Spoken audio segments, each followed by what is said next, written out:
Hello everyone, and welcome back to the third and final question mark part Hopefully. of the grand old interview between myself and Sir Sanjit himself.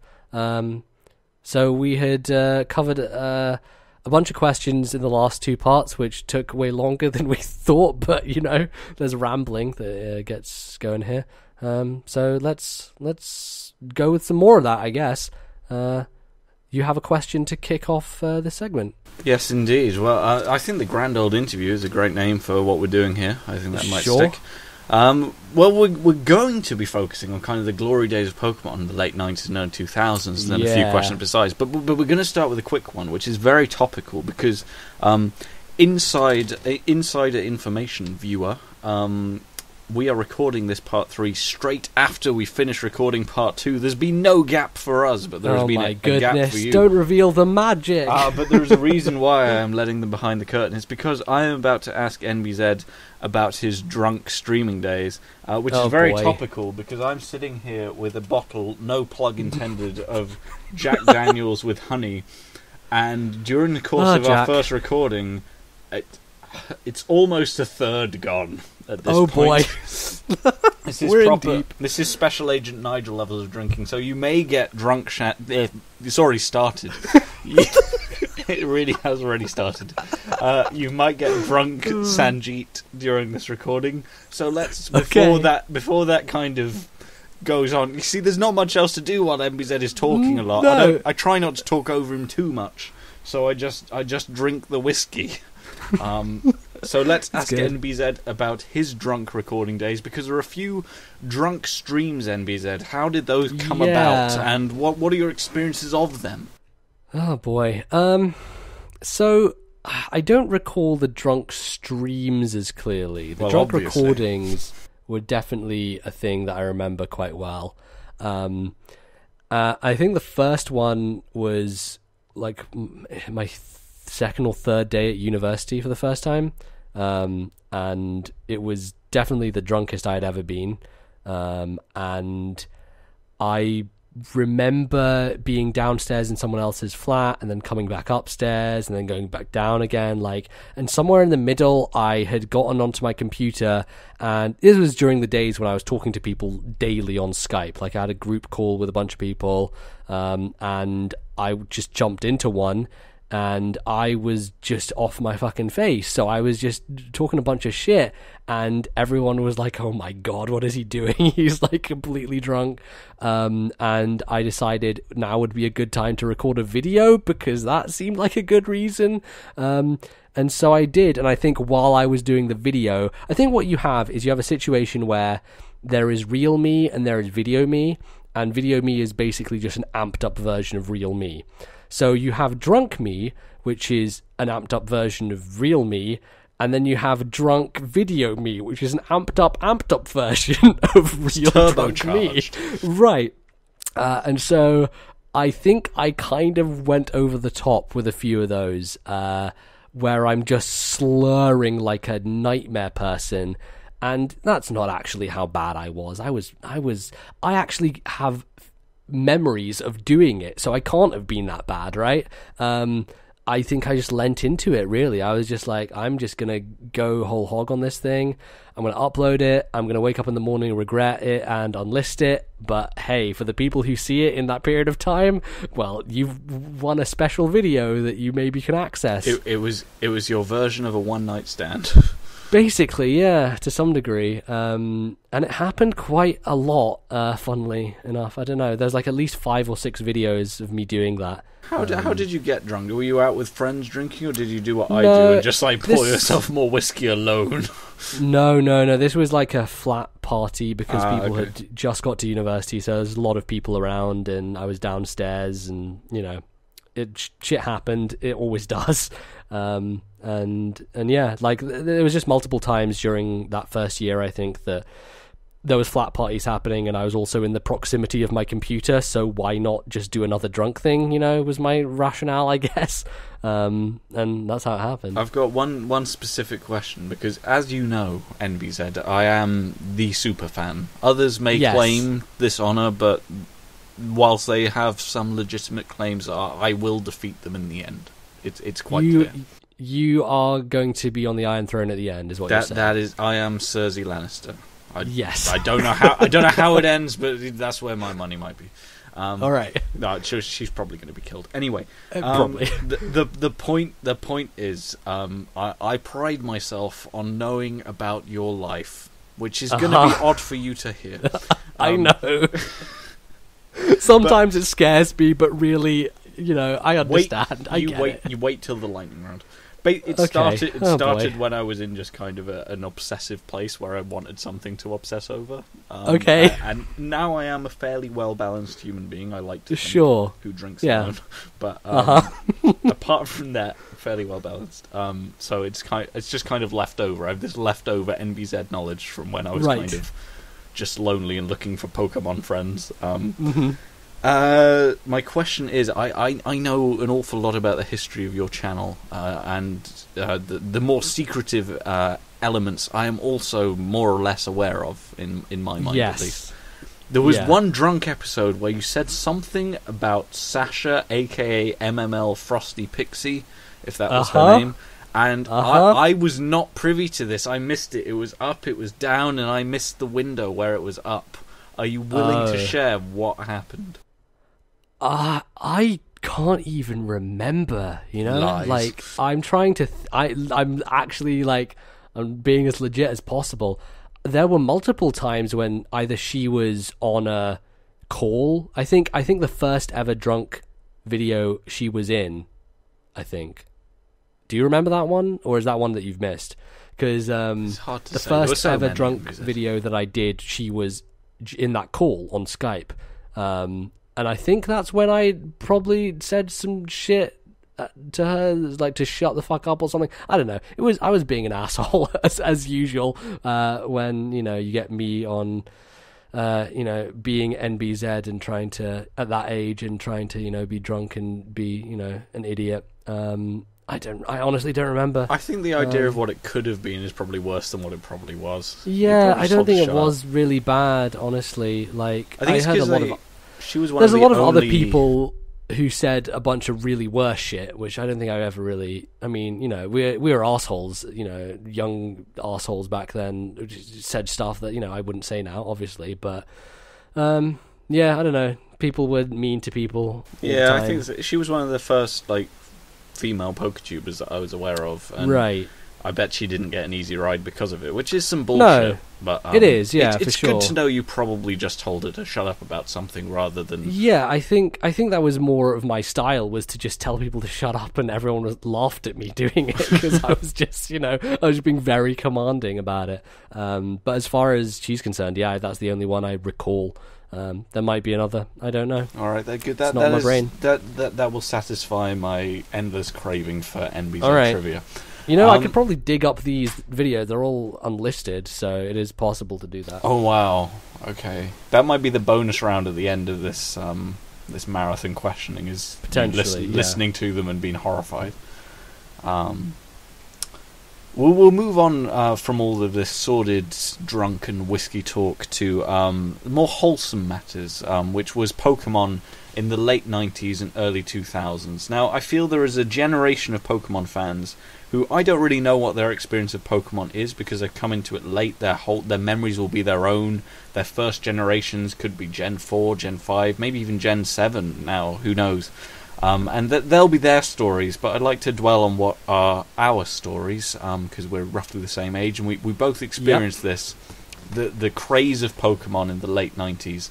I don't really know how to ask about it than just say, go, as in start telling me what it was like in your neighborhood as well, because I think the thing that played such a big part in those glory days was that I think it was quite unifying in that almost all children liked Pokemon, or at least were involved in Pokemon, whether they knew what it was or what. It was a way of kind of fitting in, and whilst that can be seen as a bad thing, I also found it incredibly unifying, because in primary school, I wouldn't say I was an unhappy child. I was fairly happy, but I didn't have that many friends, but I was kind of okay with it. But then when Pokemon hit, suddenly I knew everyone, and I was part of this whole huge movement almost. Totally. And as a kid, you don't really analyse it to any degree. You're just like, this is great. No. I'm in a wave and it's brilliant. Yes.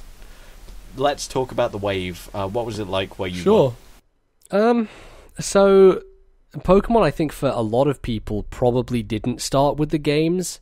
It started with some other form of media because there was just so much of it. I think like the targeted effort from the Pokemon Company to be like, okay, we're bringing this from Japan over to the West, but we're gonna be smart about it. We're gonna do these trading cards. We're gonna have this anime happen at the same time. Like all these things just barrage at once that created this global phenomenon, basically. And so my first exposure to Pokemon, I believe, was the trading cards, and that would have happened when I was at school because people would have been buying them or getting them from their parents or whatever. No one was buying things when they were like 9 years old, and just bothering my parents to buy them for me because everyone had them. It was just a thing that people did. So can you remember your first card? I think the first thing I got was the Mewtwo starter pack kind of thing. Like it was, you had those packs. I'm trying to remember the name of it. They're like base packs, not base packs, because that's they were like starter sets, but that was more. Yeah, that sets, was one of essentially. The advanced ones because they had the official starter set, which was Machamp. Yes, you're right. The Machamp one was the classic that most people had. I'm trying to remember which is the funny. name of that set. I can normally do this, but that one is escaping me. It was the Mewtwo one. I can remember like Brushfire or Bushfire. I can't remember what it was. Yeah, man. God, that's a good recall there. I had that one, so that was my first one, which I guess the first Pokemon card that I looked at was Mewtwo, probably, that I owned myself, which is pretty cool. I like Mewtwo. Yes, that's a good place to start with the strongest Gen 1 Pokemon.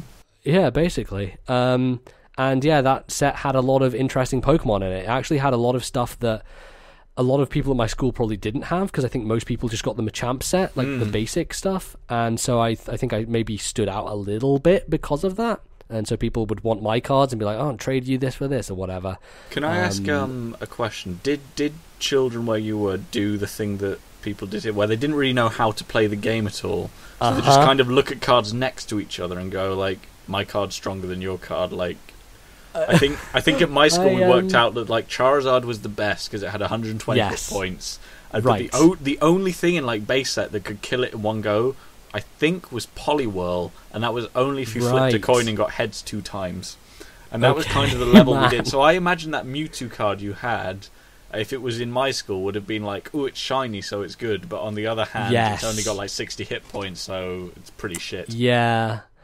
Yeah, I never played anything game-wise, even like made-up versions of the Pokemon card game. It was very much about collecting them. Like, it was very much trading and collecting. I remember the one times that people were like, there were these 2 kids whose names, they escape me, but I probably shouldn't incriminate them anyway.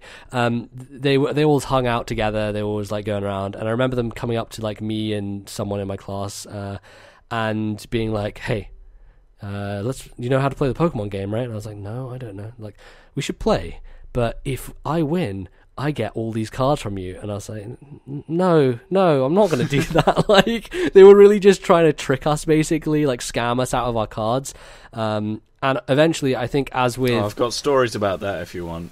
Yeah, you can, absolutely. I think that basically what happened at my school in the end was that people started trading them for money, and then that was the thing that people were not happy with at the school, and the school were like, "Okay, we're banning this shit." Yes. So it got banned. I think it was prematurely as well, honestly, because the craze, I think, would have gone on and lasted a bit more if not for that. But as soon as the school did that, kind of died, and therefore it became uncool eventually because everyone had moved on to the next phase, which was scooters or whatever the thing was that was the hit thing at the time, The They're still around, micro scooters. What is up with that? Yeah, I don't know. I was saying that to my girlfriend the other day. I was like, why are scooters still a thing? Why do they endure when everything else is? Hey, they were fun. I enjoyed my scooter. It was a good time. But yeah, what's your story about being scammed? I've got so many. This has just brought up so many memories for me. I know this is your interview, but it helps. I stopped trading Pokemon cards because I had a family friend who, let's call him my cousin, but wasn't my cousin. Okay. That's basically how all my family friends work. It's like, this is your cousin. It's like, but he's not my cousin, is he? Yeah. Anyway, he was a little bit older than me. and I had my first card was a Magnemite. I'm just going to share that, which someone gave to me, and then I traded it for a Ponyta before the summer holidays, and then spent all of the summer holiday like regretting it and thinking that the person who gave me Magnemite, out of the goodness of their heart, would be gutted that I just traded it straight away for something. Yeah, I have so many trade regrets with trading card game. We're talking last time about I stopped trading. Yeah, because of it. yeah. My biggest one was where I had the Machamp base set, and I was talking to my dickhead fake cousin, who basically said, like, look, I've got Bulbasaur, Squirtle, and like Pikachu. They're like the main ones in the anime. They're really cool. You should. I'm trading you 3 cards for 1. And like, part of me actually knew it was a bad trade, but just kind of wanted to be nice because I was kind of a nice, naive kid. And I traded my Machamp for those 3, and then like on the drive home, it was just like had this like hole in the pit of my stomach, going like, what have I done? I traded my shiny, my only shiny, for these common cards, and I was like, never again. And like, I think later when I was a teenager, like I bought like 2 Machamp shinies on eBay to like to right the wrong of that trade. And then after that, I was like sworn off trading. Like, I think someone offered me like a really good deal for a Weeping Bell, and I had 2 Weeping Bells, and I was like, this is a great deal. I'm not doing it though because I'll regret losing my Weeping Bell. Yeah, 100%. And someone else offered me a really good deal for like to trade my Hitmonchan, I think, my shiny Hitmonchan. Oh, that's a good one. I declined it because I'd been burned once. My Hitmonchan was kind of my replacement Machamp, and I declined it. And they went all around school trying to like trash talk me, saying like, I can't believe he won't trade all of these cards for his Hitmonchan. And I was like, well, if it's such a good trade, why are you offering it? Anyway, this is drunk me getting annoyed at Pokemon back in the day, but those are my stories. Yeah, no, I got annoyed at many things I did. I remember trading Bally, my Japanese Doug Trio shiny that was legit. This is another wrinkle to the trading card thing, is that my dad had a Japanese guy that he worked with, and he would give him free packs of Japanese trading cards. So I got, like, every time my dad would be back from Japan, he'd be like, here's 9 more booster packs, and I was like fucking on cloud 9 because I was just getting free Pokemon cards. It was crazy. So yeah, that was an interesting time, and like, there were moments where I remember trading away my Blastoise that I really should have kept, and trading someone my Gengar away. Like, there was some really bad choices that I made because kids are dicks, right? They try and convince you that this is a good deal when really they're just trying to get one over on you. And look, I was an easy mark. I'll say it. I was one of them dumb kids, and you know, they took me for a ride. So that's what happened. I remember when Pokemon got banned at our school. Like, there was this kid sitting near me who was he was in the year below. I kind of knew him though through Pokemon, but he was kind of like a real nerd. Like, he'd really invested in like Pokemon to a massive degree. Like, as I say, Pokemon was very unifying. So someone I normally wouldn't have had much contact with, rightly or wrongly, I had lots of contact with because of Pokemon. I remember when they said like, we've got an announcement to make. It's about Pokemon. I just remember him like looking up like wide-eyed, going like, oh no, like audibly like saying, oh no, it's going to be banned. And I just thought that just summed it up so well as to what it meant to people. Man. Yeah, I don't think I have many other stories from that. I probably do, but if we did, this would never fucking end, so we should probably move on. Question is kind of like, what happened when Gold and Silver came out? So Gold and Silver for me, like, I remember playing it the day it came out. I got to like Goldenrod City in one sitting, which I know doesn't seem like an achievement when you consider I was about like 9 or whatever and was really shit at playing the game. It probably took me hours, and I did it all in one sitting. I remember getting the worst headache afterwards. But at that time, for everyone else, no one really seemed that keen on Gold and Silver. There were like a handful of people at school who played it, but mostly people had already at that age kind of moved into like Pokemon. That's so last season. Yeah, absolutely. What was it like in your neighborhood? Yeah, it was pretty much the same, I think. Like, there was my core group of friends who continued to play the game, like 5 of us or so, but people generally had moved on. Like, I think that's the thing with most kids, is there's phases that people go through and then you just jump to the next cool thing, which, as I mentioned before, with the scooters, that was one of the next cool things, you know, like just jump from trend to trend. Like, it was a very trend-based kind of economy back then when you're a kid, and there were few things that stuck, and Pokemon just wasn't one of them. I'm sure there were people who still played more secretly because it started to become taboo, you know, at school, and so it would be bad, especially at like age 10. It's rough when, you know, people are assholes to you when you're 10 is really difficult because no one actually understands that this doesn't matter and we're all idiot kids. So yeah, that's bad. But we still played it. Gen 2 was really the biggest gen for me personally because I owned all 3 games. I remember I was in America in April of 2001, and that's where I got my first own Game Boy, because the Game Boy I'd been using up to that point was a present for my sister, as I think I might have mentioned before. And so, yeah, I got my Pichu and Pikachu gold/silver Game Boy, which, if you tilted it in the light at different angles, it would change its color to either gold or silver. It's really fucking cool. That is cool. I love that Game Boy. It's awesome. But when I was there, I got that and gold and silver. So I had both games, which I think is the only generation where I've had both games. And yeah, since then, it's just I've never been as deep into just everything with the single player and just trading and stuff like that as I was. Because me and Bally would have these weekends where we'd be at each other's houses, and because you could only do the mystery gift Infrared, like 6 wasn't it? times a day or something, like there was a limit on the number of times you could mystery gift between copies of the game. And so we would go through, we owned all 3, we owned Crystal, Gold and Silver, so we would go through and basically just do the IR link for every single possible combination of those 3 games, and it resulted in us getting basically all the good shit, by which I mean the Snorlax doll, the Lapras doll, the Surfing Pikachu, like every rare item possible we basically had, because we would just constantly do the IR back and forth. Like every time we met up, it would always happen. So yeah, that was a big deal for us. Did you stay on the wagon for Ruby Sapphire? I seem to recall you having a little break, but I might be misremembering that. So Ruby Sapphire, I think there was maybe a little break between Gold and Silver where I didn't play, but I did come back for Ruby and Sapphire. I stayed on it and enjoyed it.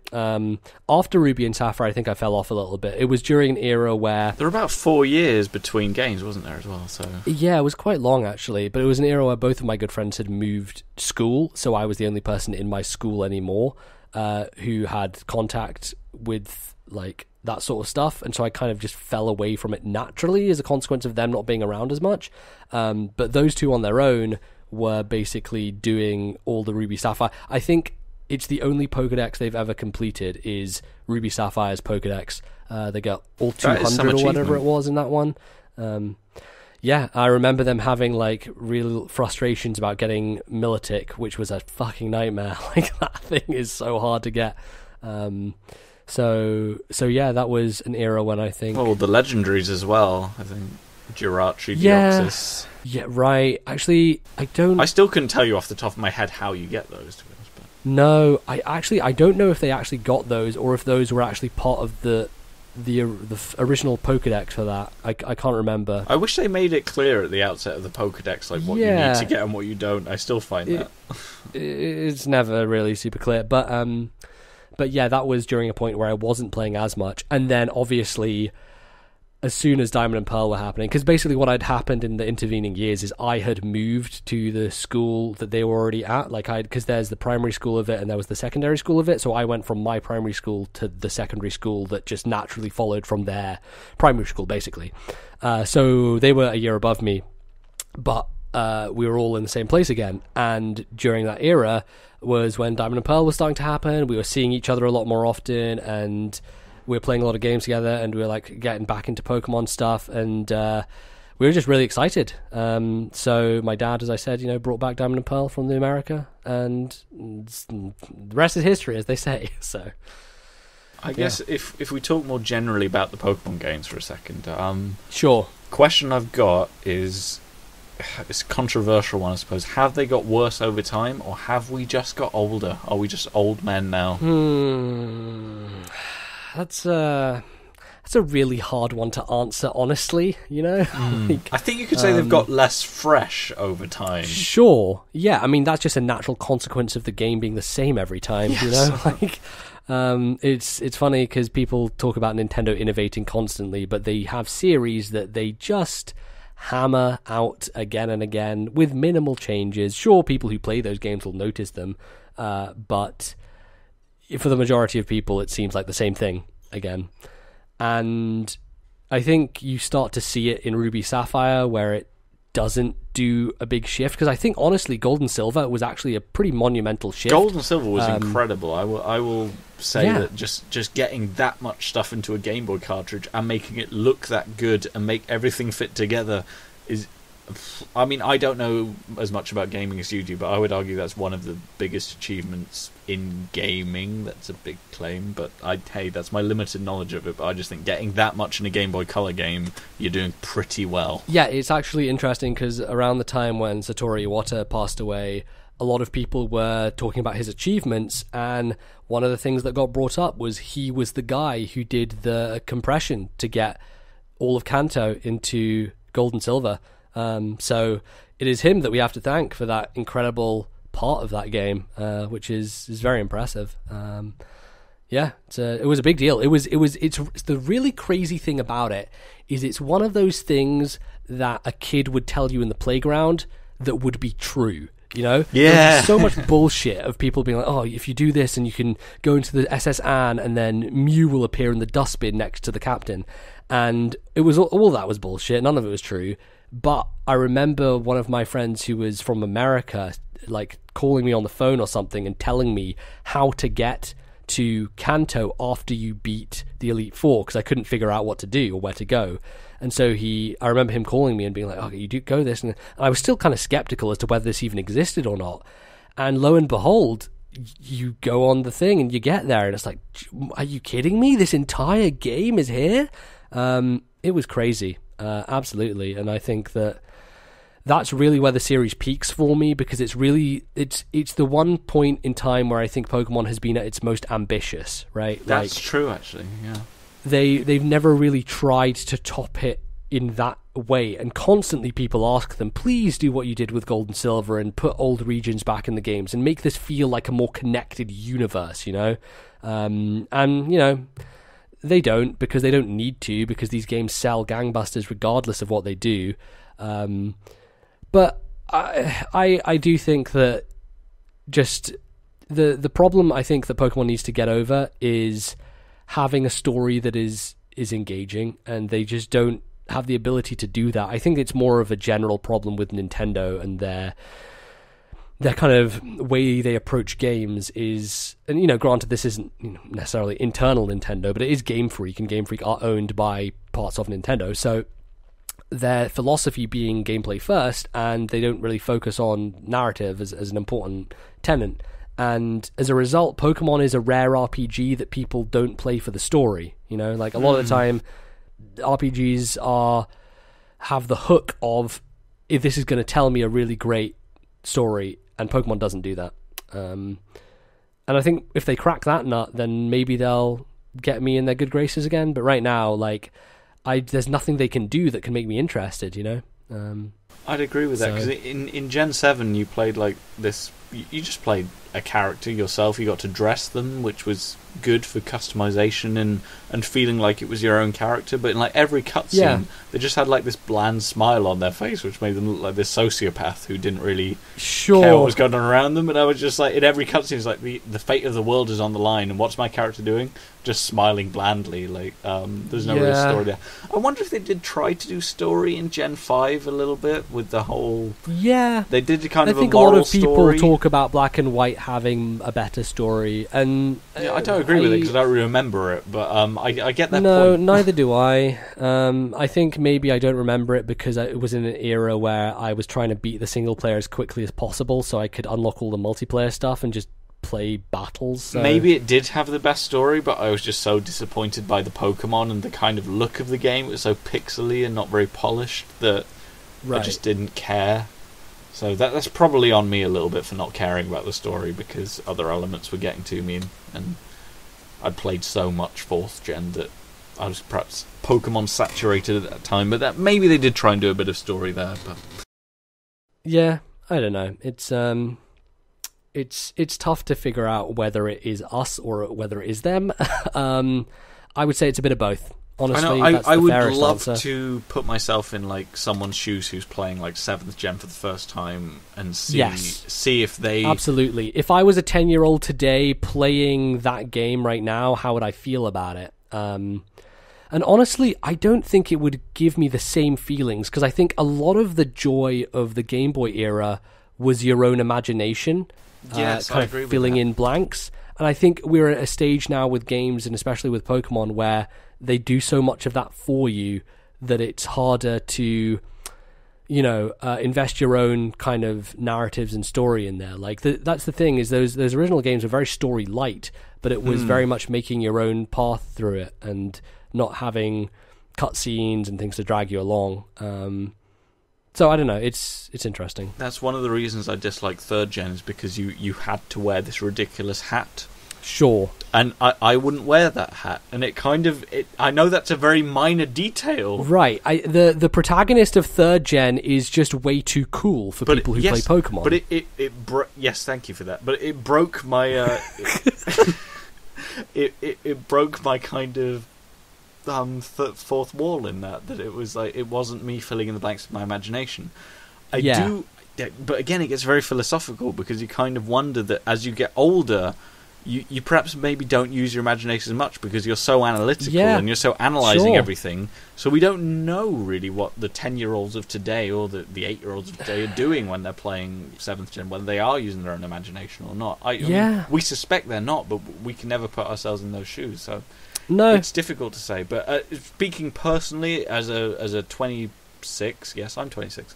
26-year-old man. Yeah, we're at that point now where I just keep forgetting how old I actually am. It's bad. It's real bad. I quite liked it when I was 25. I kind of hit that milestone. It was easy to remember more than anything else. Yep. But 26, I would like a Pokemon game that kind of, shakes things up and either starts afresh, brings it back to basics, does basically Gen 1 again, or just starts just does something different. I honestly, I'm a bit terrible, because I don't really know what I want it to do, but just shake it up. But I don't think they will. What would be really cool is if they did what Capcom did with Mega Man, which Mega Man, obviously, classic series that eventually changed its art style, changed its direction, all that stuff. And then in the Wii era, they put out Mega Man 9 and 10, which were literally classic Mega Man games. They looked exactly like NES games, like they played like them. I think it would be very interesting if they went back and did kind of a demake on the series and were like, hey, let's put out a like Game Boy Color style game. I think like you can do that while also making it modern. It's interesting. I've just been playing the demo for a game called Octopath Traveler, which is again a stupid name because Square Enix are morons, but it's very cool because it has sprites in this kind of 3D world. Like it places them in, this.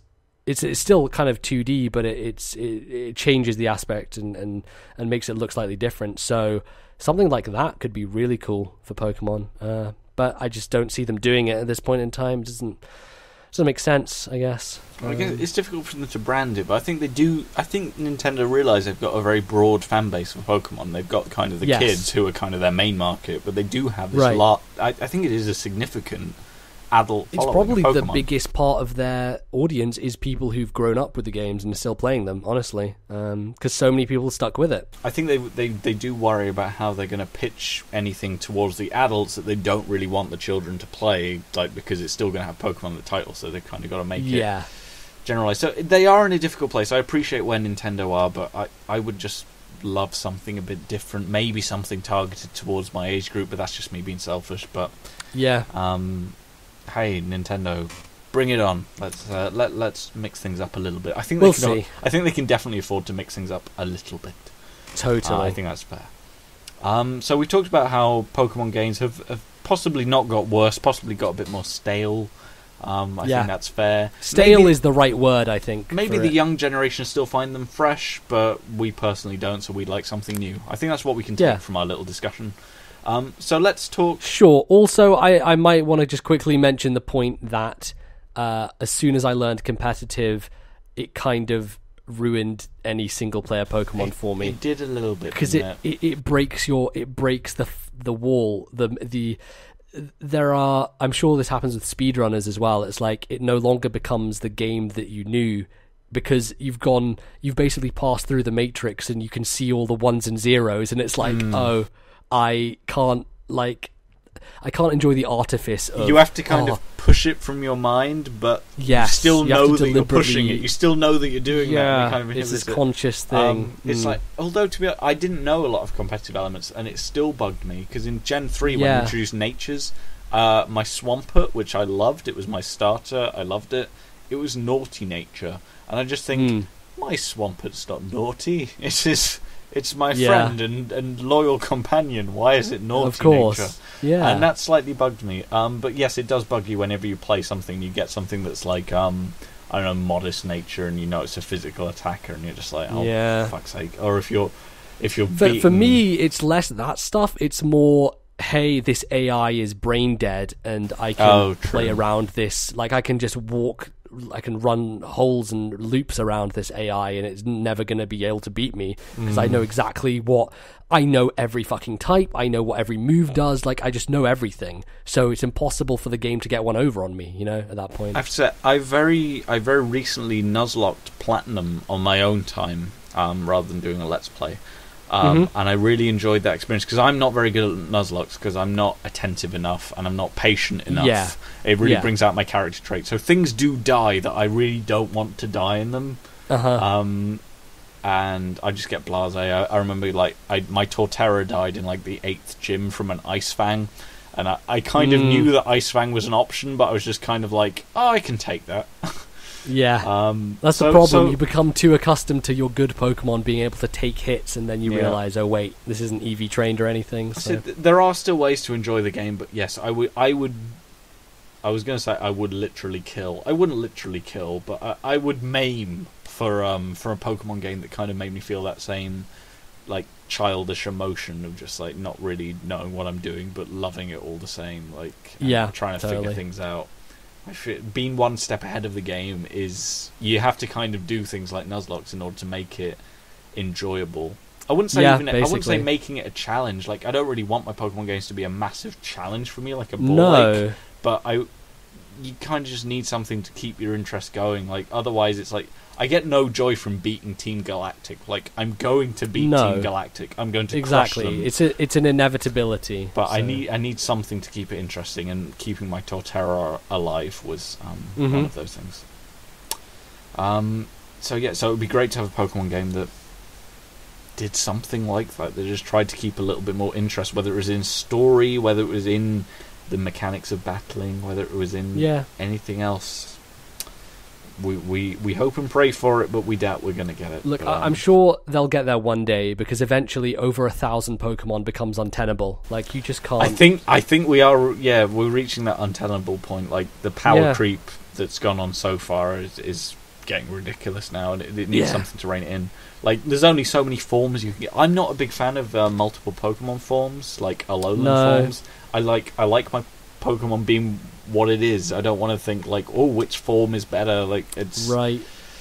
That's probably a personal opinion. Maybe I think the majority probably love the variety of forms. I'm just I feel I'm a bit stuck in the mud with Pokemon now. Yeah, I mean, the reason they exist is for the casual fan who remembers the 150 and are like, oh, that's a cool weird version of that. Ultimately, these games are not made for the competitive community. Like, sometimes, and they've been better about this, about putting in allowances for that stuff, but it's ultimately the end consumer is just a person who picks it up off a shelf and wants a fun game. So they try to appeal to everyone, and perhaps, well, they must appeal to quite a large number of people due to their success. They appeal to a fuck ton of people. But Too many but the real, I'd say probably the hardcore fans, they probably don't appeal to that much anymore, which is a bit strange. Sure. Yeah.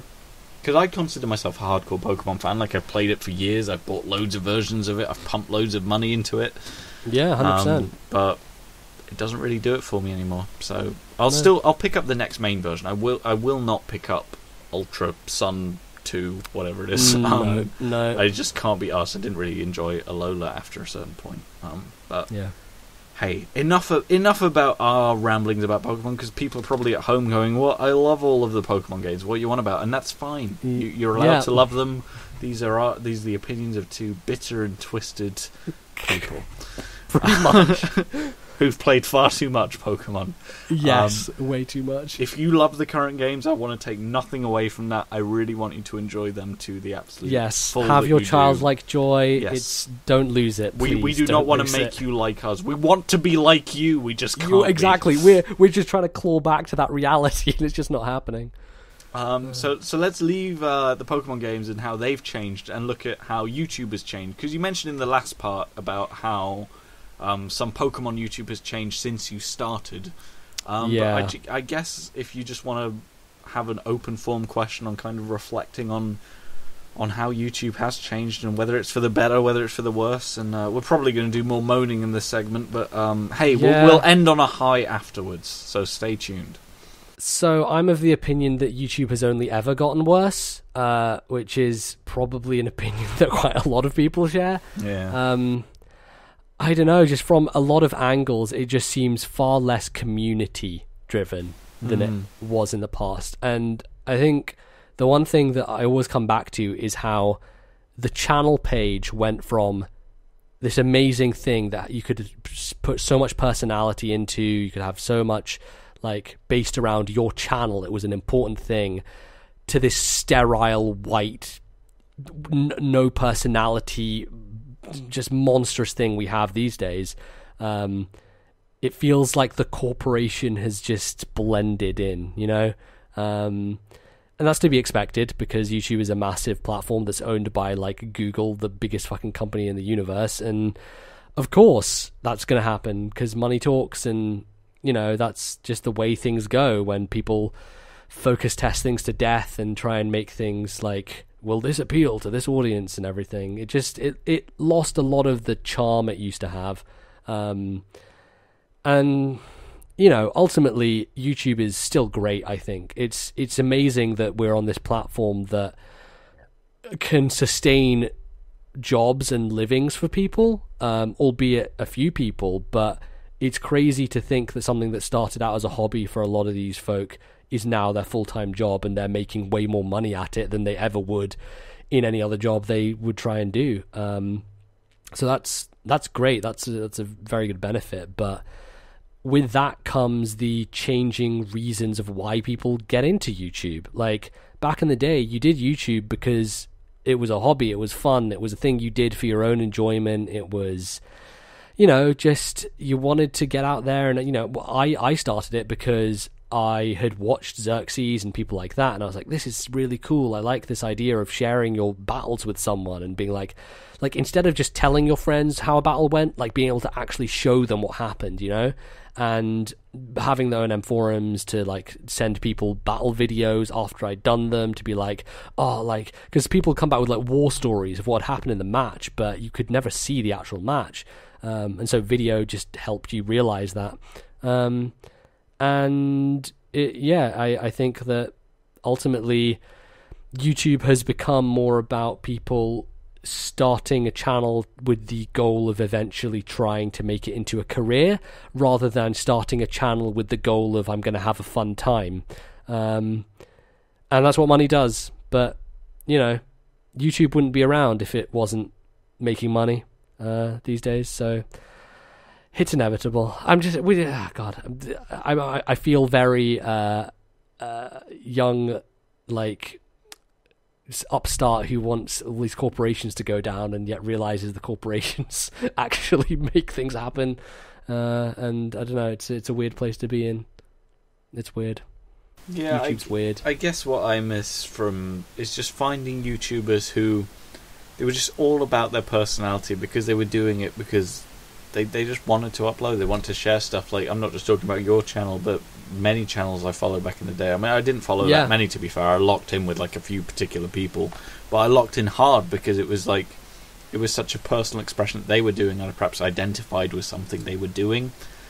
And nowadays, I feel if I find a new channel, I've kind of got to make myself kind of like it and overlook the kind of corporate elements to it. And I get that they are. I don't know if they're necessary is probably the wrong word. I don't think the corporate elements are necessary. But I get why they're there. I get that it's kind of inevitable that they're there, and you just have to kind of overlook it and deal with it. But I really do miss those days where it was just like people uploading their lives just because they could. I guess that's without getting too emotional. Emotional is probably the wrong word, but like I respect you a lot because you even though you were just a kid, like uploading because you wanted to, like that was kind of the point. Like it gave me something very authentic to kind of lock into, and that's probably why I know so much trivia about your channel and about all your uploads, is because at the time I was just like a kid who really wanted a friend who was into Pokemon, but I didn't have one. Sure. But then I saw someone my own age who was really into it, and they're not doing it for money. They're not doing it for fame or views, even though they probably quite like fame or views, and they're not doing it for those reasons. They're just uploading because they felt kind of compelled to share something, and that's something I kind of miss. Is if you find a new channel, that there is that whole smash that like button at the back of it, and I get why it's there, but it does make me pine for days that have gone by, really. It's just inevitable, unfortunately. But I do remember when I started, I didn't even think about views. Like I hit 100 subscribers without even really trying, and I was like, wow, that's a lot of people. Like I was like, wow, that's loads of people. 100 people subscribed to me, and it was such a big deal because I just wasn't. When I started uploading, it was just for the sake of sharing videos with people and being like, hey, look at this crazy thing I did.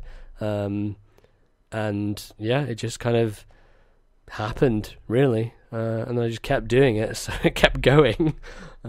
Why I started, I kind of wanted to give something back to you personally, but also I guess I was inspired by you uploading and kind of wanted to get myself involved. I really didn't like my natural voice, which is why I put on the voice of Sanjit after watching you do a video in the voice of Sanjit. That is why I found myself doing this really fake Indian accent. Think, well, that's better than my normal voice. I'll just do that. I'll do it in character. Which started the whole conflicted story of Sanjit the Idiot's channel. But that's why it happened. It's just because I didn't like my regular voice too much. But interesting. I remember when like you probably retweeted or shared one of like my first videos, and I just remember like I had an old Hotmail email account, which is what my channel used to be linked to. And I just saw like loads of comments come in, like has subscribed to you, has commented on your video, has subscribed to you, has commented. I remember just like almost dancing around the room, like not necessarily with happiness, more like with nervousness, like happiness, like, oh god, what have I done? Like, but I remember kind of like I couldn't really contain myself because I was a very shy kind of individual. Right. I kind of put myself out there on YouTube, and I guess this must still be the case for people. This is why we can't be too cynical about the whole smash the like button, is that at the end of the day, someone is still, even though it's got a bit more corporate, someone is still putting their soul to an extent out there on YouTube, and some people are doing it fully. Some people aren't thinking about views. Totally. I mean, I know I never did, but that's because I was basically a tribute act to it. even when you were a fairly large channel, MBZ, you were never gonna pay my bills for me. So. I didn't make that much money. I made enough money for me to have fun things, but it's not a living. But for sure, I do remember that just sheer kind of like panicked joy is what I'll describe it when that's great. Subscribers started rolling in. And it's really funny because like when you started, it was really cool for me as well because there are a lot of people out there have people who do fan art of them and do like Giant Bomb is a website I follow a lot, and they have people doing like videos of like edited supercuts of stuff they do, and like, you know, podcast animations and all this stuff, like a lot of fan content created. And I hadn't really had that much stuff like that up to that point. So when you start this channel that is just this weird like offshoot of this character I once invented on one of my episodes of an LP, I was thrilled by it. I remember the first video when it went up. I remember sitting in the library at university and pulling out my laptop and trying not to like laugh to make like the people like look at me. I know. I think you commented to that effect. I think you said like you were in the library and trying not to laugh or something. And I remember. I remember exactly where I was sitting as well. It's weird how sometimes memories just stick out to you, but that was one that I remember just sitting there and being like, this is crazy that this dude made this channel that is literally just like a character I invented, and now he's doing his own thing. I guess it's a testament to my shyness for like how long I kind of followed your channel. I don't honestly know. Yeah, because I remember you sending me a DM being like, I hope this is okay and weird. I made this channel, it's named after your character, and now I'm going to subscribe to you with it. I hope that's okay. I'm like, sure, yeah, that sounds great. Like, I didn't have a YouTube channel. I can't honestly remember when I started watching you. It was fairly soon after you started. It was probably maybe 6 months to a year after you started your channel. That's really, really early. Yeah, but like I didn't have a YouTube channel. I remember I did make a really early channel. You can try and find it if you want. I remember it was like Cosmic Train something. Okay, because it was in a song or something. You can try and find that. There's no video. There's no videos attached to it. I'll probably just comment on some music videos if you can find that. But I'd forgotten the password to that long ago. I didn't have a channel. I didn't have a way of kind of commenting. You'd probably said in one of your videos like you wanted some comments. I think it was maybe in your Let's Play, like you said, like you wanted a lot of comments because I don't know. I guess that channel was a new channel. I really wanted a channel to comment with. I didn't really know what to call it. I probably called it Sanjit, and then I decided to make a video. The comment section of my Let's Play channel was basically just Nick and Groovy Green Hat going back and forth with one another for the first like few videos. That was a thing I remember. And then you started just doing stuff as well. So, yeah, fun times. So, I suppose YouTube has changed. It's got worse, but we must not be too cynical because there's probably still joy to be found in the platform somewhere.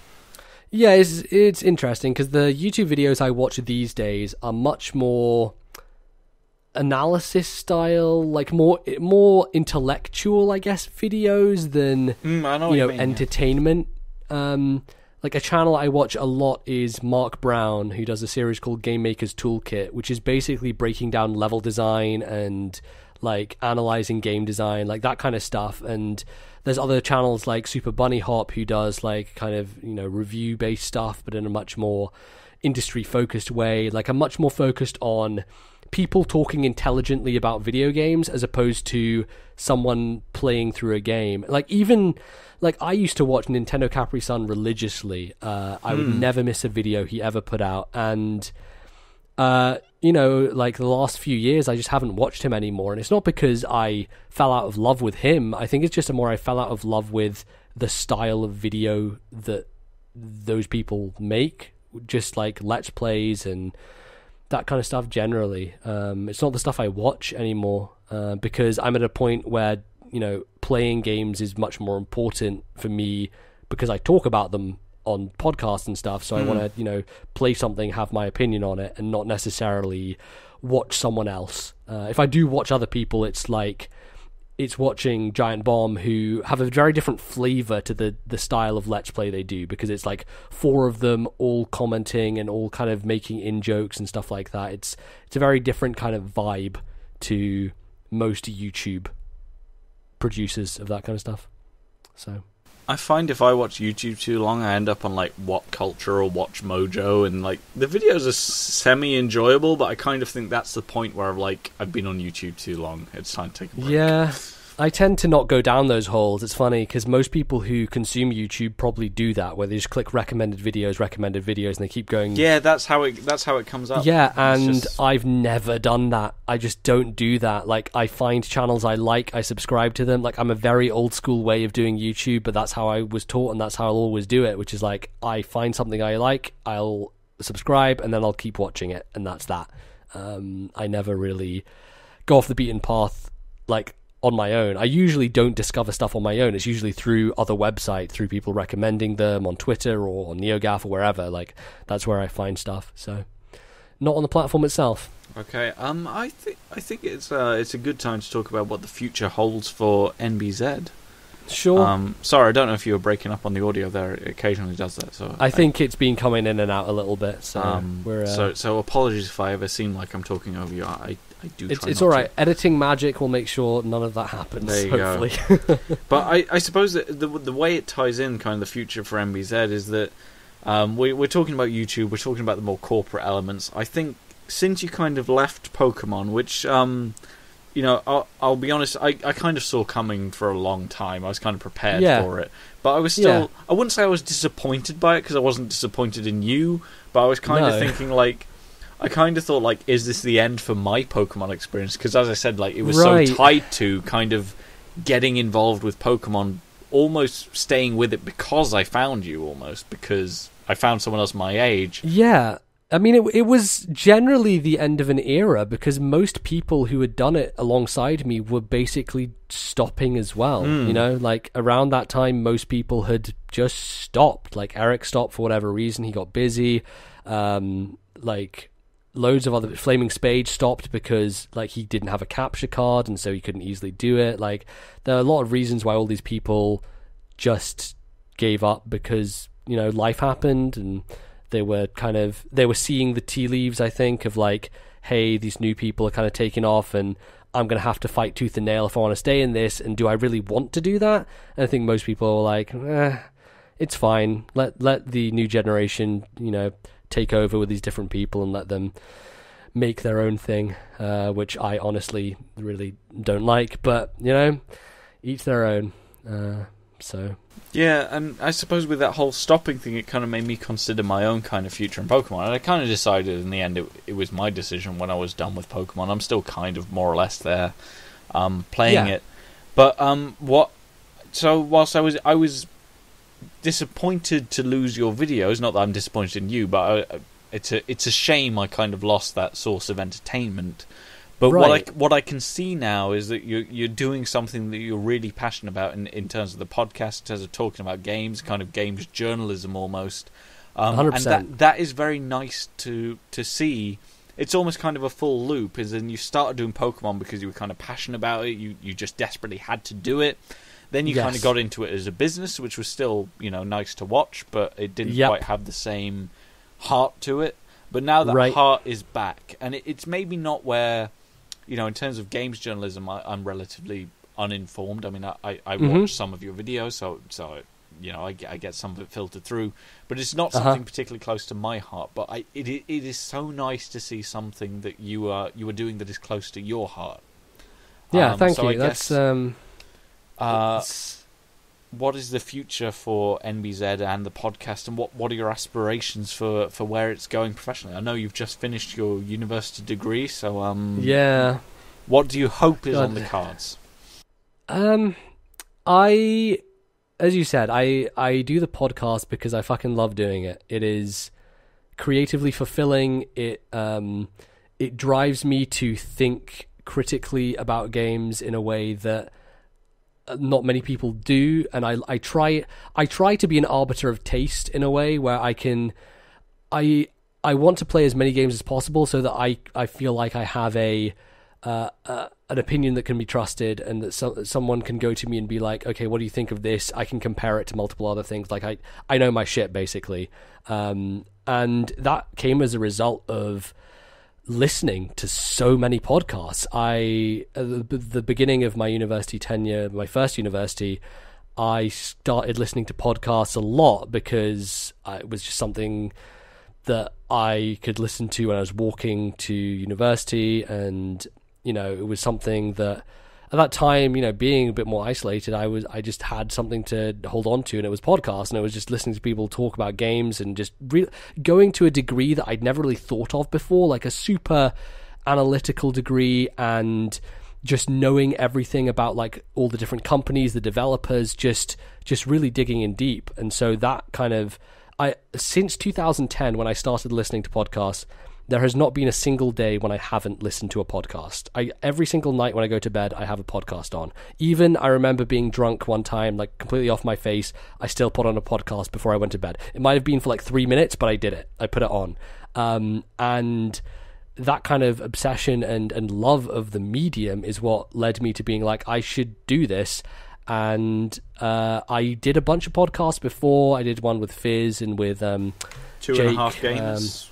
Yes, and that lasted for a while. It was, I think I kind of found my feet in that podcast because during that era, I was much more of a Nintendo fanboy in the sense that I didn't consider other consoles as critically. I didn't know as much about them. And so my knowledge was kind of focused on the Nintendo end. And so when I'd get in heated discussions with Jake about like PC and stuff, like it would devolve into some really bad stuff because none of us were coming from like the place of knowledge of where we should be. And then once I got my PC and I got PlayStation, all this stuff, I started playing a bunch of different games and opened up my my general knowledge and everything.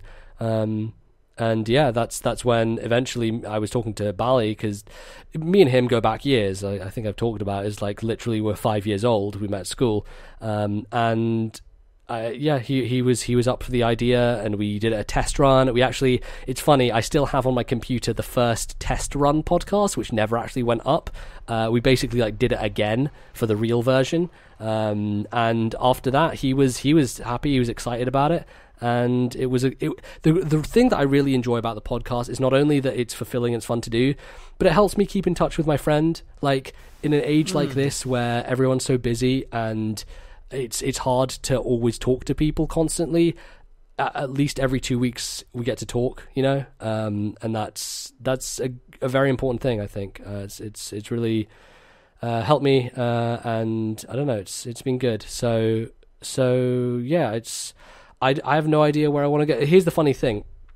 I was looking through some YouTube messages the other day because for some reason I ended up down that hole.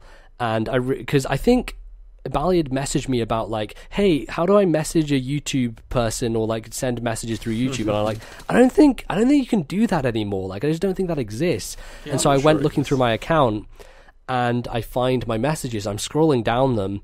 And I find a message that I got from one of Nintendo's PR agencies being like, hey, we would like for you do you want to contact us and we can maybe get you review copies for stuff? Because at this point, the podcast was still going up on my channel and not a separate channel.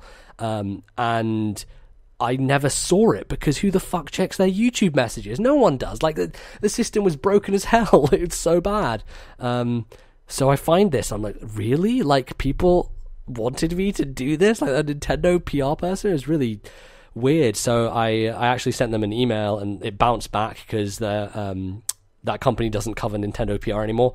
But I just went had a look to see if there was a different company that was handling it. I found their email. I just sent them an email being like, hey, I've got this podcast doing 4 years, whatever, to try and get see if I can get some PR stuff going and get some review copies so we can talk about stuff on the podcast.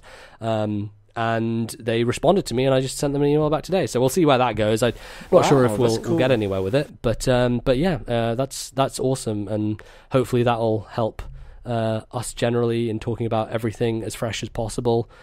And I don't know if professionally it'll ever happen, or if it, if I necessarily want it to, because I do worry about if I go into it as a career, whether it would lose the luster, because I love doing it so much, and it would be a shame. So yeah, I don't know. I guess I'm looking at stuff right now, but I wouldn't say I'm necessarily gunning to do this full time, because it may remove a hobby that I love so much. So I think that's a really healthy way to look at it, in terms of like it could turn into something, but if it doesn't, you it's really nice to hear that you love it and want to do it as a hobby. Like 100%. Because when you started doing it, I mean, just as a fan watching it, I kind of wondered, like, is this kind of like you're angling for kind of making this a career in the future, or is this just something? Is this kind of the new direction of the channel? it was just something I idly wondered about. I didn't really concern myself much with it, but it's really nice to hear that it's just again something that you love so much that you just want to keep doing. I suppose if it doesn't become the career, what is NBZ interested in doing in terms of career? I don't know. I still don't know. I should know at this point in my life, but I don't. Honestly, like I have stumbled into a career which I don't really consider very glamorous, but sure, I think a lot of people do. Honestly, I appreciate people not knowing what to do. I occupied so much of my time wondering, like, what should I do with my life? My life is so important. What should I do with it? And then it sounds bad, but kind of like the realization is like it really doesn't really matter so much. Yeah. As long as you're happy, like sure. So yeah, we'll see. I'm looking right now. I'll get there. Oh boy. Yeah, it's not fun browsing as a recent graduate. I think it's you get quite bored of seeing adverts that say, "Are you passionate about furniture or sales?" And it's like, is anyone passionate about this? Exactly. Is anyone who really? Oh boy. No, if I can offer any words, because I know we're only 1 year apart, but you've been at university a lot longer than I have for various reasons. Scotland reasons mainly. If I can offer any advice, it's like it's just chill and like things will happen. Sure, it'll be fine. Look, as long as I'm getting some money and I can buy some video games I enjoy, I'm fine. That's what I really care about. So basically, my advice is don't complicate it, and that's my advice to everyone at home. Just if you're worried about life and like what you're doing with it, it's like don't complicate it. If you're enjoying something, don't feel guilty about it. Like just enjoy it. It's fine. 100%. Great. But no, it's nice to hear about your podcast and that it's just something that gives you joy making it and being analytical. I mean, I've long thought that you have a great voice and personality for a radio kind of format. A lot of people have said that to me in the past, for sure. That's not lost on me. I hope something happens professionally for you in that. I don't think it would ruin it for you. I don't think it would take away the magic, but if it doesn't, it's great that you're willing to do it anyway for all of our I think I mentioned this to you when we were talking last time, but if I could become the Mark Kermode of video games, I think that would be pretty good. So. I think it's what it needs, because like gamer has such an awkward tag to it at the moment. Like, I would never consider myself a gamer, despite playing a lot of games, mainly because of the negative connotations that it has, and I think it really needs someone to bring a more kind of cultured tone to it and kind of show that it's not all about like weird anti-feminism or anything strange like that. It's about appreciating games for what they are, and I do honestly think games can be an art form. Like, I defy anyone to say that 100%. Firewatch is an art form. It's got a shit ending, but like I see you agree with Bally. it really does have a shit ending. But I would still like. I had a friend who was asking like, should I play Firewatch, and I was like, it's got a shit ending, but yes, you should play it, because I take so much more from what I did from playing it than what I lost at the ending. Almost like it was that kind of ride. And I do think video games have an important place in like modern culture. Totally, they're a huge part of it, and I don't know. We're just in a really bad place generally right now with everything. And games have just been put through the ringer in recent years, and just now generally. So I think it's all connected, and hopefully we'll get through it. But boy, it's not nice just seeing all the bullshit these days. I think so. Yeah. The question was, what does the future hold for MBZ and the podcast? But I think the moral to take from it is that you are doing what you love doing, whether you're gonna make it professionally or not doing it, you're still going to do it because you love it. And I think that is something that everyone can take away. Just do what you enjoy doing. It's worth doing just because you enjoy it. Like I am a person who analyzes stuff a lot. Like thinking, what's the point of doing this? It's like if you enjoy doing it, don't feel any shame in that. Just do it. It's fine. Like absolutely. That That, by the way, has exhausted. So we originally envisaged this would be NBZ's 20 questions. I think it's been rather a lot more than 20 questions. Yeah, but this has now exhausted all of. I think actually that was only 10 questions. Then there were going to be 10 lightning round questions. But that marathon conversation over 3 Skype calls or whatever it has been has now exhausted the first 10. Yes, we got there. I have nothing more to ask you. If you have anything else for NBZ, please put it in the comments, and he will get back to you when he finishes the Twilight Princess Let's Play. Yes, but if you have time, NBZ, it's getting quite late in the hour, so feel free to take a break if you want. But no, let's just bang these out. Let's do this lightning round. The lightning round, which. I will just, before I go into it, I will preface it by saying I have tried to slow down the whiskey in this podcast because it was in danger of becoming a very drunk cast. But I still did consume some, and I wrote this lightning round list almost 2 months ago now, and it may take some getting around, but I think we're more or less there. So NBZ, are you ready for your lightning round of 10 questions? Of quick answers. I am absolutely ready. Okay, here we go then. If we are ready, I will hold my Jack Daniels and honey. Question 1. Does your middle name begin with Z? No. I don't remember if I actually said the story on here. I've probably told it a bunch of times, but NBZ was me playing Pokemon Blue for the first time. My initials are N and B. And then I accidentally hit the Z button right before I clicked enter. Now you see, what I remember is that it was a corruption of your initials, but I thought that you got the B and the Z the wrong way round. So the Z was purely accidental. It was because Z is right next to like the enter key, like to finish up on the keyboard. So as I'm scrolling down to hit like finish, I hit their Z, and I'm looking at it. I'm like, actually, I like that, so I kept it. And it was basically an accident, essentially. Because otherwise it was just going to be my initials. Okay. Do you have a middle name? We won't ask what it is in case for stalkers. You do not. I don't. Wow. My sister doesn't. My parents don't. It's just. I guess it might be an Indian thing. I don't know. We just don't have middle names. So if you want to name NBZ's middle name, then put something beginning with Z in the comments. I'm sure he will adopt it. 100%. Would you rather be stranded on a desert island, but you are stranded there for a definitive amount of time? Mm-hmm. If you are playing Black and White, that is the only game on the island, Pokemon Black and White. You are there for 1 year, or you can be on the desert island for 2 years, but you have Gold and Silver. Which do you choose? Gold and Silver for sure. You'd rather do an extra year just to have Gold and Silver. Yeah, because I really... is there internet in this question? This is an important point. If there's no internet, then I'm going Gold and Silver. Let's say there's internet every other day. Oh, man, that's hard. Okay. Actually, it's not that hard. I would go Black and White in that case. Okay. Because honestly, when I really think about it, the longevity of Pokemon comes from the competitive play, and that's what I enjoy doing most. So... yeah, I'd rather do that instead of just doing bug-catching contests the rest of my life. So, yeah. But the point is, it's close, viewers. Tell us what you would choose in the comments. Yeah.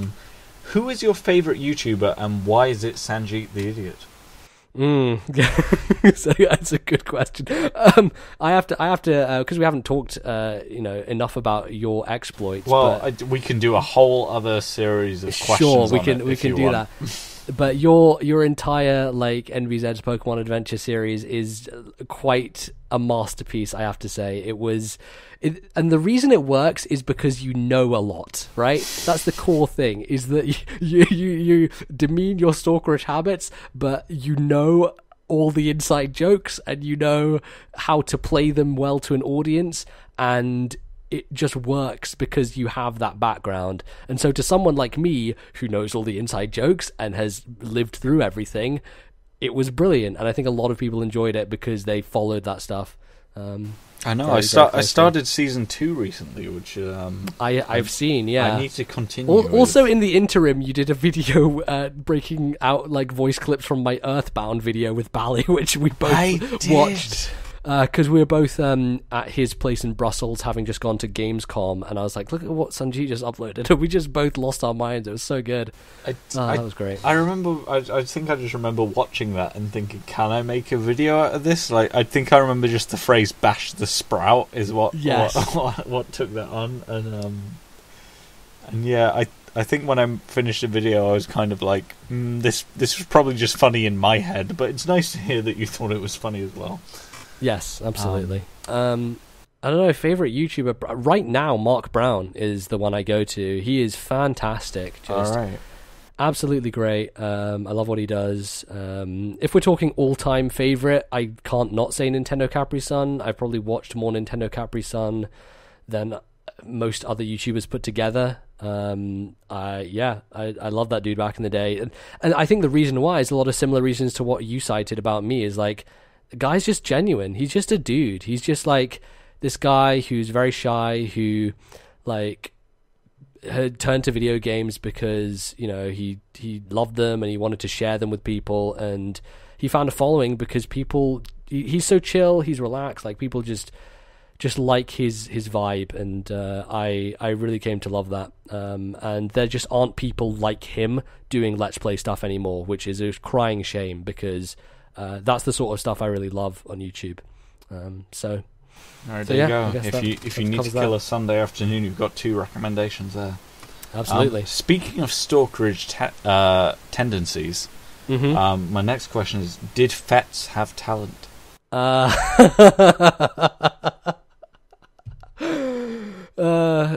Yeah. So you're inferring my performance at a talent show at my school, in which I sang Panic at the Disco's a song that I can't remember the name of because it's way too long. But yes, I won that talent competition. You did? You won it? I did. Wow. I won that talent competition, yeah. Competition must have been shit. It was funny. There were these two. It's funny you say that, but there are these 2 kids who were in the 3rd form, and they basically did this amazing piano medley like together, and it was just so good. Like, it was fucking incredible. Like, they have so much skill and talent, and it was between me and them at the end, and they chose me for whatever reason. You felt guilty for winning. I did kind of feel guilty, because I was like, those guys are really good, but also I was like, fuck yeah, I won, you know? I'll take it. Who shot that video? Was it or was it? Yes, okay. It was. So yeah, in the crowd, my sister's in the crowd taking video of me. I'm totally going to friend you on Facebook now and see if you accept. Yeah, you have to do that, clearly. Okay, so this is the last stalker question, I think. Okay, all right.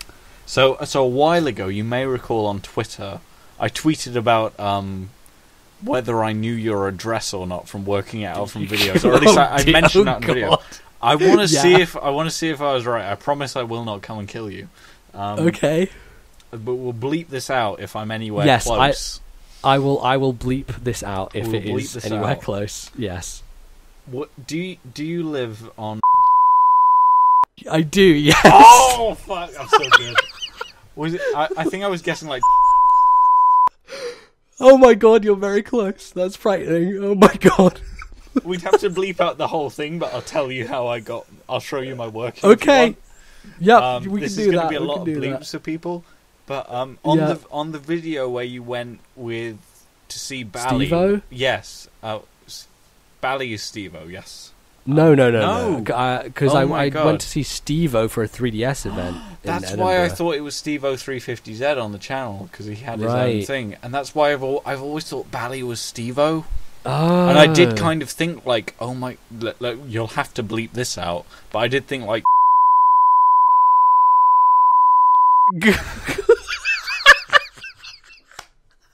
Oh my god, that's great. That's good. Actually bleeped out.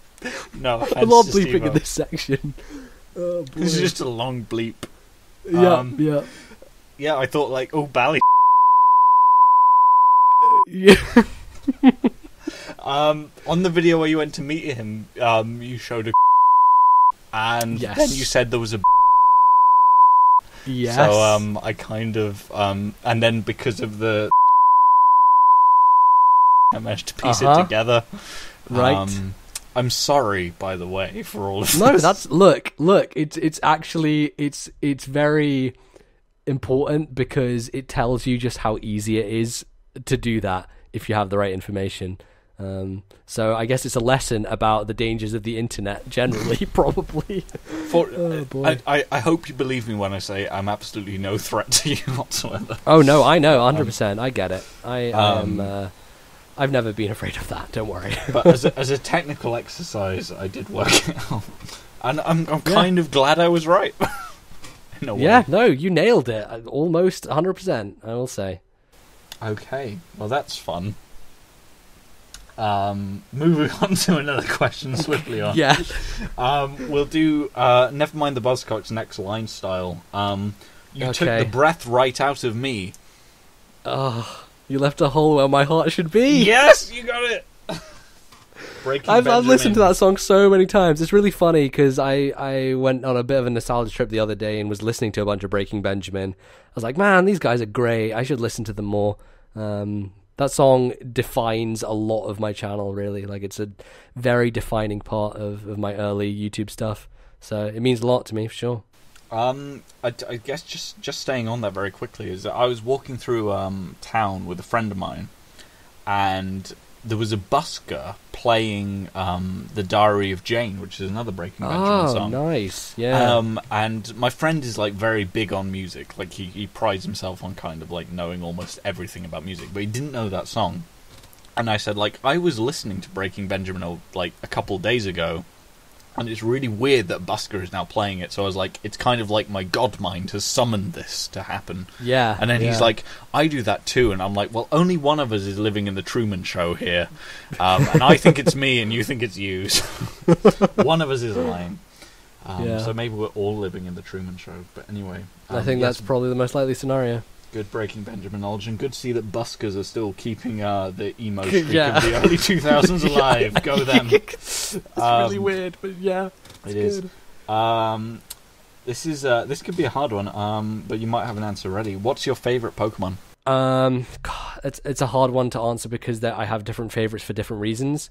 I actually, really, when it comes down to it, if we're just talking about across the board for both, Noctowl. Noctowl. Okay, that wasn't what I would have guessed. Houndoom for you, but Noctowl. Yeah, so Houndoom was when I was younger, definitely one of them. During Gold and Silver days, I was trying to make like this ultimate team that I loved, and it had Steelix, it had T-Tar, it had Feraligatr, Houndoom, Espeon. That was like the team I was trying to build.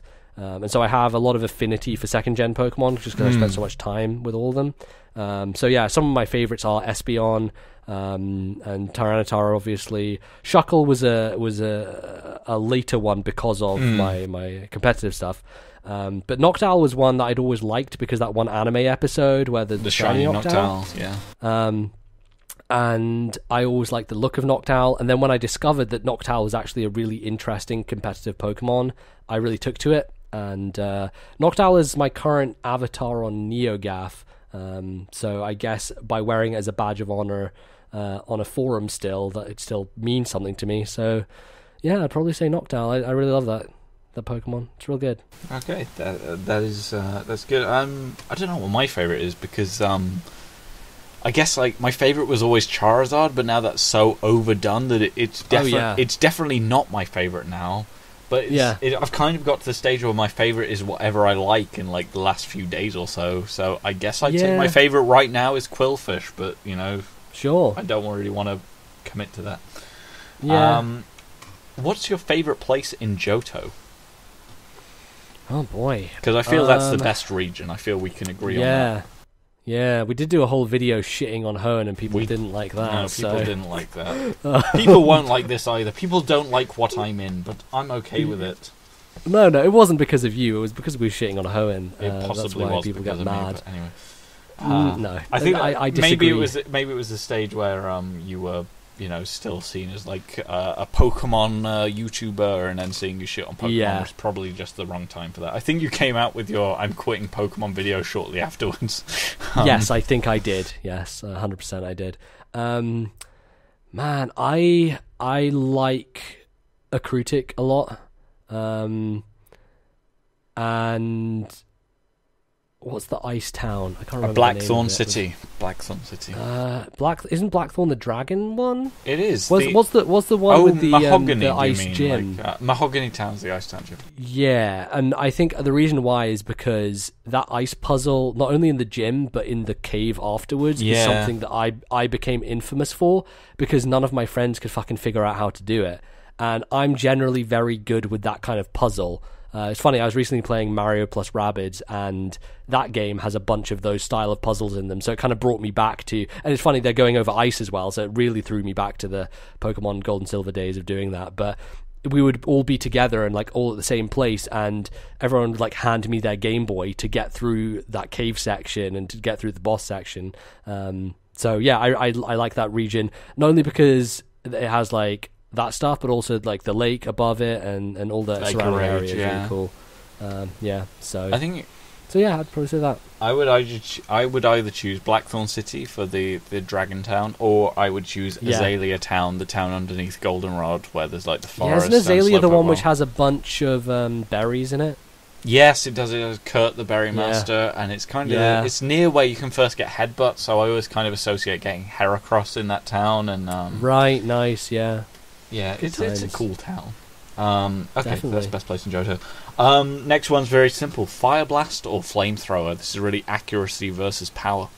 Oh my god. My head says Flamethrower, my heart says Fire Blast. Whoa, I always go with the I feel like it became stigmatized for me because every time I would play Nick, I would miss all these fucking moves, and it would really piss me off. But honestly, I think the risk is worth it. That's the thing that I think.